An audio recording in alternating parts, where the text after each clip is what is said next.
So, for our first piece of news, this week, Southeast Asia Sword Art Online Ordinal scale leaks endanger regional distribution.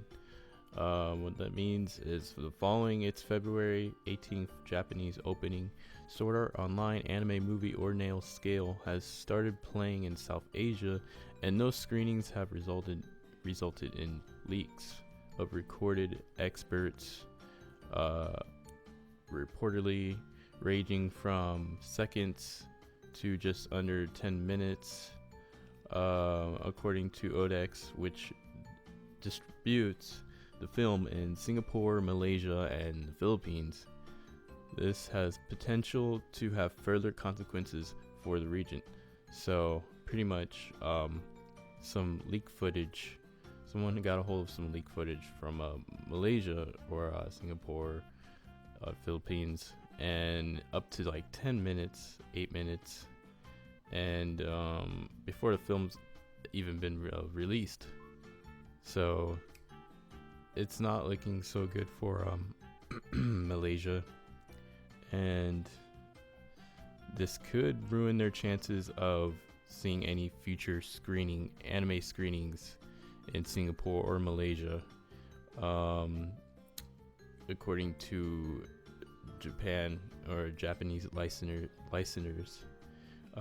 Since this is a big, pretty huge copyright infringement, and this could really hurt Malaysia. So if you ask me, this is more of a bad thing than a good thing, because it could pretty much make things even worse. It seems a little big, more of a big deal than it actually is. I don't think Japan should have, or Japanese licensors, my bad, for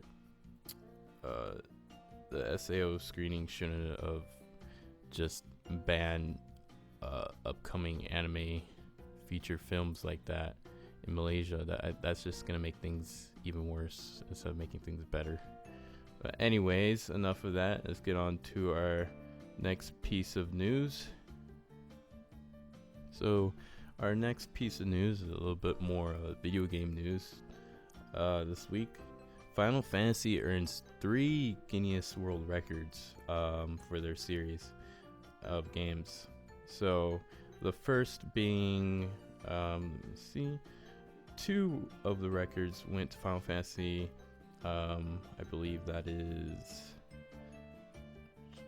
I am not familiar with Roman numerals, but I'm guessing this is, I will put a screenshot up there anyways, unless I get it wrong. 8, probably not. The first, unsurprisingly, for its incredible long end credits.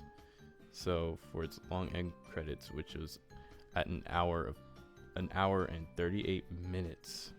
It has recognized by the Guinness as being the longest end credit sequence in an MMO ever. Okay, and additionally, its impressive soundtrack, 384 individual pieces, has earned it another Guinness record, or the second Guinness record for the most original pieces of music for a video game. And the final one being the whole franchise for most prolific RPG series ever. Well, the current game may number itself at 15. All the games put together, including mobile games, spin-offs, tactical games, and the rest, put the total count at 87 so far. So yeah, that is the Guinness World Record, which was presented this month at the EU Fan Fest in 2017 in Frankfurt. And going on to our next leak. So my favorite little mighty fluff ball, Kirby, transforms into plushes and other merchandise for its 25th anniversary. So yeah, 25 years of Kirby. So hooray for that. I love the little guy. He's adorable. And anyways, character goods maker San Ibaki revealed new merchandise on Wednesday. to mark the 25th anniversary of a certain pink puffy character, HAL Laboratory and Nintendo released Hoshi no Kirby, Kirby's Dream Land for Game Boy in 1992, and Hoshi no Kirby, Super Deluxe Kirby Superstar for Super Famicom SNES in 1996. To celebrate the original game's anniversary, Sadney Baki is offering Kirby plushies and pouches inspired by the games.